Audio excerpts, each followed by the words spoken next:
Село Байраки-Тамак в 20 километрах от райцентра Ютазинского района. Земляки гордятся тем, что здесь родился герой Советского Союза, танкист Фатых Шарипов. Здесь, на родине отца, все детство проводил и еще один герой, современный, Ильдар Сайфуллин. Заводила и лидер среди местных и приезжих пацанов. Быстро находил общий язык с каждым. Школьные каникулы проходили здесь. И каждый раз, если было свободное время, самостоятельно сюда добирался и в дни учебы, на велосипеде или на лыжах.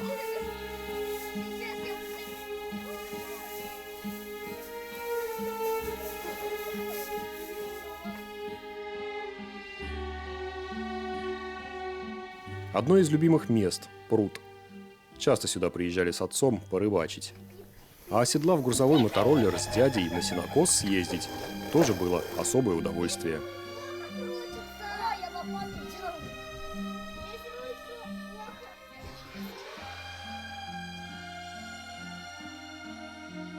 Спорт bilen заниматься ettiğinde, лыжи bilen de. Спортом очень увлекался. Лыжами, боксом занимался. С крыши любил попрыгать, не боялся. Я с бабушкой буду спать, говорил. Просил, чтобы я повторяла молитвы. Он их тоже выучил.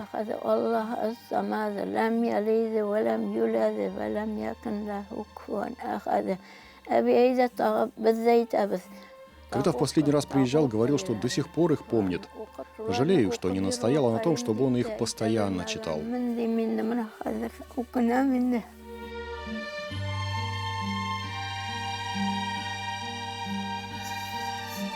И потом уже взрослым сюда любил приезжать, когда получалось. Учился в Челябинском автомобильном командно-инженерном училище. После его расформирования в 2012 году закончил Омский филиал Общевойсковой академии Вооруженных сил Российской Федерации. Затем жил и служил в Подмосковье. Он с детства мечтал. Он даже вот эти фильмы «Кадеты» в то время вышло, вот когда учились они в школе. Вот он смотрел все вот это. Я хочу быть военным, все. Ну вот он когда уже выучился, ну, не только мне, наверное, говорил постоянно. Вот, папа, я же вот первый у вас, ну, в роду, можно сказать, да, это, вот военный, говорит. Ну, гордился этим, гордился. И мы гордились. Так что он у нас молодец. Он и учился хорошо, и 15 минут уроки делал. Да, учеба как-то ему быстро и легко давалась, казалось так, что... 15 минут. Мам, я все сделал. Все, я пошел на улицу. Да, 15 минут, я говорю, твой брат сидит часами, я говорит, сижу, делает я не уроки. могу, у меня все выходные, я с этими уроками, книги эти. Он был и строгий, и в то же время и добрый. Заботился о своих солдатиках. Он даже вот обед привезет, ему там соберут дома обед с собой. Он делился со своими ребятами. Вот. Он был такой вот человек, что все время только о них и думал. Вот, Он никогда не метался,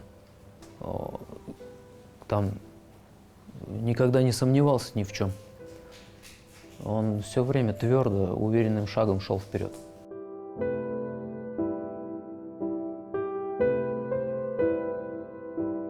Урусинская школа номер 2 хранит память о своих выпускниках, погибших в разные годы, в разных местах, выполняя воинский долг. Именно здесь учился Ильдар Сайфуллин.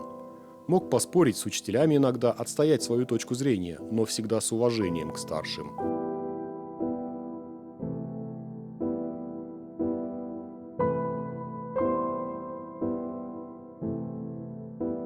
Связи не терял и после окончания школы. Такие уж особенности сельской жизни. Все интересуются судьбой тех, с кем свела судьба. Практически обо всех все знают. С детства мечтал быть военным. И когда поступил в Челябинское учебное заведение, он впервые пришел ко мне. Я была дома, он не в школу пришел, он пришел домой. Радостный такой, поступил, сказал. Я очень была за него рада. Сказала, молодец, ты ведь хотел с детства, вот теперь будешь заниматься любимым делом, я сказала. Он мне рассказывал, что он хочет в жизни добиться, и даже говорил, что про него еще узнают.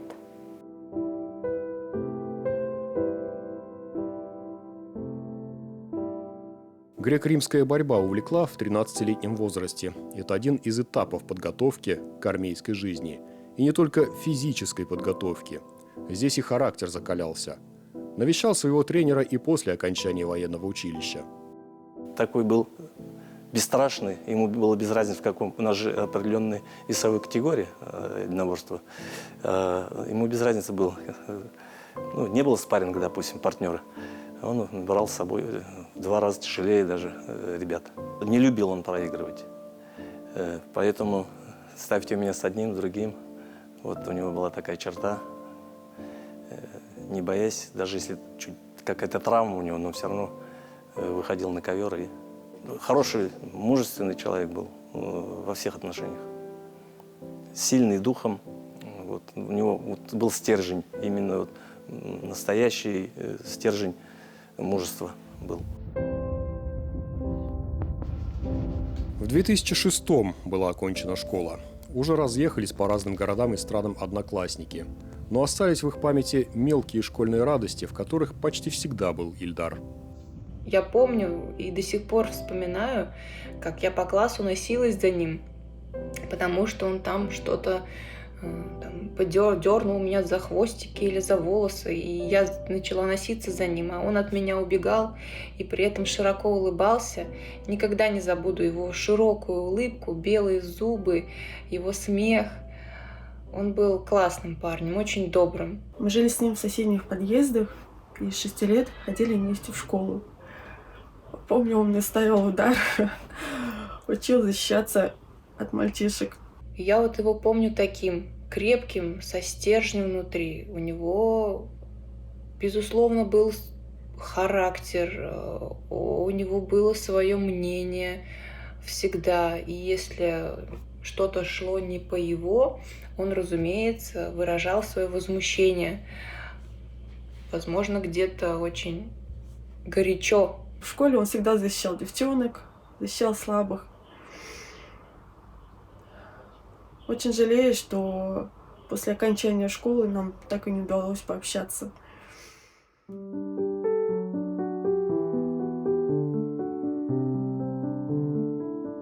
С Ильдаром мы познакомились в 2016 году.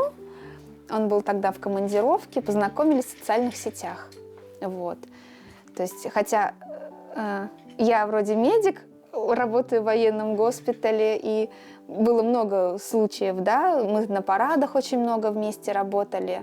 То есть я как в составе медбригады тоже работала на параде, Ильдар как участник парада. Ну вот как-то мы познакомились, стали общаться, он полгода, наверное, ухаживал за мной. То есть вот такой мог приехать там в 2 ночи, просто выйди на 5 минут, я там посмотрю, что с тобой все в порядке, и как бы поеду, потому что работа у них такая, что, не всегда есть время сходить на свидание, да, назовем это так. С будущей супругой познакомились уже в Подмосковье. Виделись редко. У него на первом месте всегда был долг родине, служба и солдаты-срочники. У нее дежурство сутками в госпитале. Несмотря на то, что Идалья не хотела замуж за военного, именно потому, что у них служба на первом месте, намерения у обоих стали серьезными. Познакомились мы с ним как-то тоже интересно. Вечером я приехал с работы, дочка с работы, говорит: пап, я не одна. Позвонила мне, говорит: пап, я не одна, я с парнем. Хорошо, давай приезжай уж, знакомиться надо, то все. Где-то ты там, то в госпитале увидитесь, то еще где-нибудь. Привет, он так быстренько, стеснительный такой был, быстренько в комнату убежал. Я сидел тут в кухне, ждал. Потом вышли. У нас как-то разговор-то не было. За кого ты хочешь выйти замуж? Чего, как такое? У нас таких разговоров не было. Он понравился, и все, это, говорит, мое. В первую очередь он вышел знакомиться с соседями. В первую очередь. Первый раз вышел, к тому подошел, к 3-му, к 4-му, к 5-му. А потом уже, когда так сразу: Ильдар дома? Ты там что-то с машиной? Или там что-нибудь такое? Ильдар дома? Мама, мы сегодня на прогулке не гуляли. я тебя пораньше забрала же, просто поэтому вы не гуляли. Через 2 года после знакомства родилась Альяна, за 3 дня до дня рождения супруги. Теперь в маленькой однокомнатной квартире ждали двое. Дочь стала главным смыслом жизни, но видеться получалось реже, чем хотелось. Он и на службе был отцом для нескольких десятков бойцов, которых тоже надо было вовремя поддержать, иногда прикрыть их ошибки, правильно направить. Потом, после демобилизации срочников, получал он письма с благодарностью от них и от их матерей. Очень болел за своих пацанов. Про семью я, конечно, вообще не говорю. Семья для него это святое. Ну, когда что у него такое, то, что он скрыть не может, а дочь моя его распознавала быстро. С проблемой он будет или без проблемы. И вот он звонит мне. Дед, ты где? Ты на работе? Я говорю, да, говорю. Можно я к тебе сегодня заеду? Я говорю, хорошо. Ты как, с ночевкой ко мне или уедешь? Он говорит, с ночевкой заеду, а домой что? Приеду, расскажу, говорит. Но он не хотел вот самый, чтобы жена, дочка вот видели, что он без настроения. Просто привыкли всегда видеть, у него всегда улыбка на лице. Как он любил свою дочь, это надо было просто видеть. Как он ее любил, это все. Альяна. Он придет с работы, только успеет бушлат снять, ну, если зимой. А летом китель. Вместо того, что там как, он хочет пойти сполоснуться. Нет, тут дочка вышла, какой сполоснуться? Надо попрыгать, потанцевать, повеселиться. Один уехал, и она оставила. Вот. Ну что, куда поедем? Куда паровозик едет? Паровозик теперь туда едет. Да.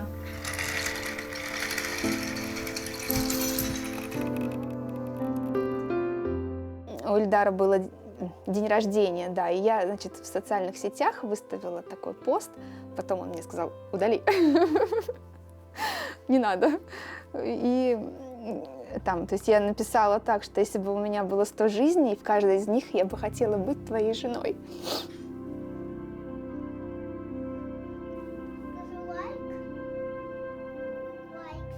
И потом уже как-то он говорит, я прочитал, я все знаю, и... Мама, дизлайк так. Нет, дизлайк.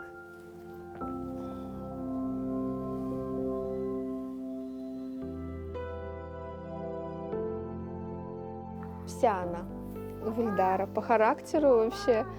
Просто, я смотрю, у меня, когда вот он дома, и этот, ну, я рассказываю уже про папу, вот, 2 командира у меня, то есть один командует, тут это подрастает еще одна командирша, ну вот, а сейчас еще как в генерала превратилась, да? Да? Ну, так, да. Ильдар говорил, типа, жена, что наше в этой квартире? Я говорю, ну, диван, потому что нам позволяют на нем спать ребенок пока. И то ночью она могла, то есть звездой. Она очень любила с Ильдаром спать. Мама, она друзей оставила. Сам учился у старших и в то же время пользовался у них авторитетом. По званию Ильдар Сайфуллин был капитаном. Познакомился с генерал-лейтенантом запаса Александром Герасимовым. Сначала просто по-соседски, а потом уже и профессиональная тема возникла. Шел сильный снег как-то однажды. И он по своей инициативе приехал и помог генералу старому освободиться из этого снежного снега. Это вроде бы мелочь, но это много значило в то время для меня. Как человек военный, конечно, имел богатый опыт общения с людьми. И как бы, ну, будем считать так, был психологом, понимаете. Вот это право, вот эта служба многолетняя давала мне право в людях разбираться. И я вот в нем увидел человека с такой военной косточкой, повторяюсь, с военной косточкой, который и делом, и своим отношением к службе это подтверждал, что он выполнял честно свой долг. Прям скажу, без красивых слов. Он честно выполнял свой долг. Никто его не поддерживал, никто не помогал. Он товарищ как бы из провинции, да, своим трудом достиг, что он имел. Практически с первых дней проведения специальной военной операции Ильдар в ней участвовал. И не потому, что приказ был, а по зову души. Не хотел оставлять своих пацанов. Ни капли, говорят, не сомневался, что он должен быть там. Периодически присылал приветы домой. Просто передаю привет, у нас все хорошо, живы, здоровы, кормят, а все, больше ничего и не надо. День рождения у Ильдара, 27 января. В 2022 ему исполнилось 33 года. Теперь ему всегда 33.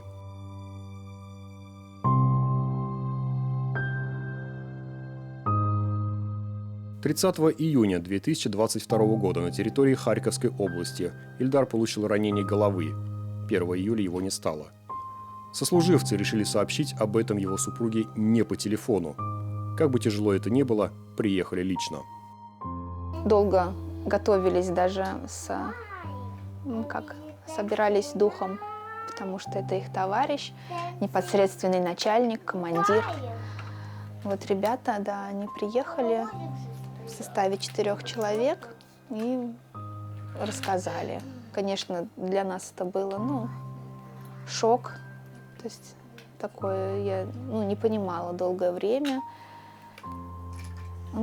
Что не сколько, наверное, за себя было,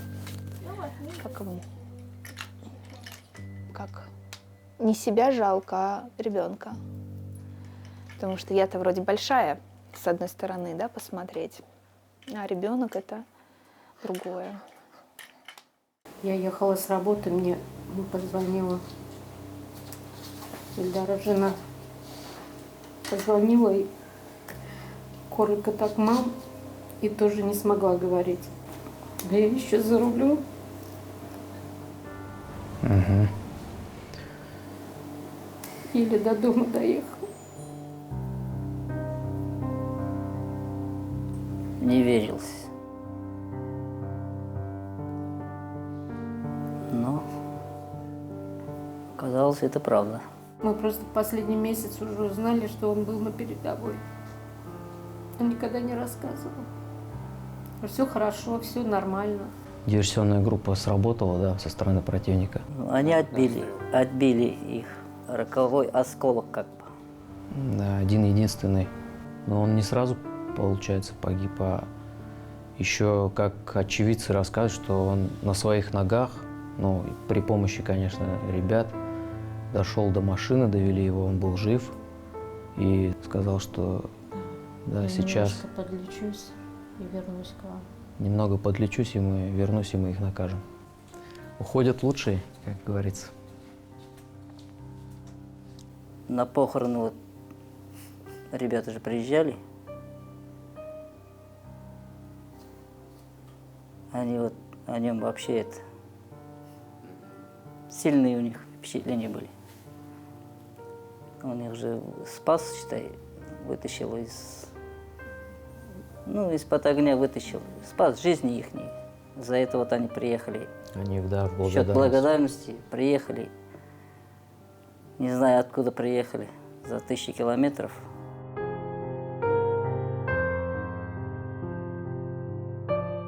Похоронили Ильдара на малой родине, в поселке Урусу Ютазинского района Республики Татарстан, с воинскими почестями. За личное мужество и героизм, проявленные при проведении специальной военной операции, указом президента России гвардии капитан Сайфуллин Ильдар Илдусович награжден Орденом Мужества. Посмертно. Дочери в ноябре 2022 исполнилось 4 года. Нам вручили его в части, как правильно, не знаю, это официальная обстановка или она, как уместно ли это слово, торжественная обстановка, да? То есть были офицеры, руководящий состав, его командование. То есть в присутствии они вручили мне и дочери Орден Мужества. Он, мне кажется, с первого дня был его достоин просто. Заслуживал. Да. Ему вручили.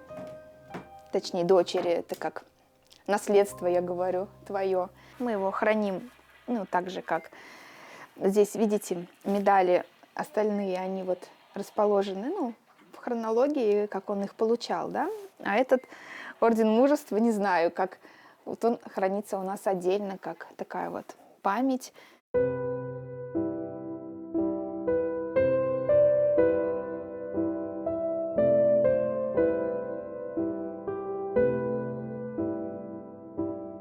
На здании Урусинской школы номер 2 появилась еще одна мемориальная доска, еще об одном герое, выполнившем свой воинский долг. Чтобы помнили не только те, кто знал, чтобы передавали другим поколениям.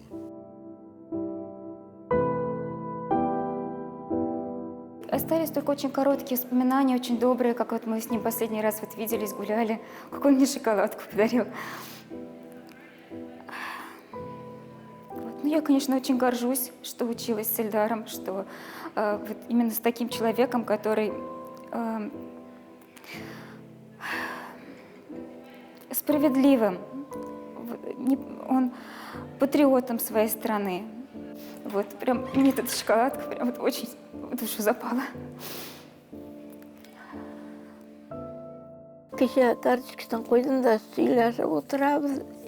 Вот поставила перед собой его фотографию, разговариваю, а он не отвечает. Ну, şuna ofitsireyin de. Bütün Настоящим офицером был. Аби, мы обязательно победим, говорил. Он родителей не подвел, достойно все сделал. Хотелось бы, чтобы будущее поколение смотрело именно вот на таких героев. А теперь можно знать, как